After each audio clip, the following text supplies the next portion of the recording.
Des fleurs touffues et luxuriantes, sous le soleil du jour, un résultat assez impressionnant pour un jardin qui n'a jamais été arrosé depuis sa plantation.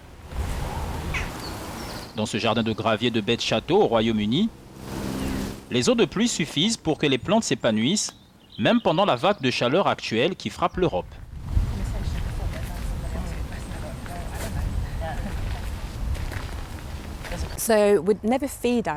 Alors, on ne nourrirait jamais nos plantes. Une fois qu'ils sont dans le sol, c'est tout. Ils doivent juste faire face à la pluie que nous avons d'en haut. Il n'y a pas de nourriture. C'était en fait un parking pendant de nombreuses années. Et Beth disait toujours que même les mauvaises herbes indigènes mouraient en juillet.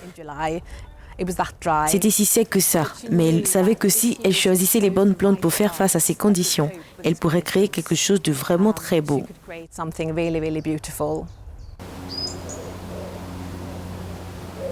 Une grande partie de ce territoire était nouveau à l'époque où Château a commencé. Son inspiration pour le jardin de gravier sec en particulier avait été considérée au départ avec beaucoup de scepticisme. Le principe sous-jacent reste le bon choix de fleurs qui peuvent réellement prospérer sans être arrosées dans un lit de rivière riche en nutriments végétaux. Un procédé lancé il y a des décennies.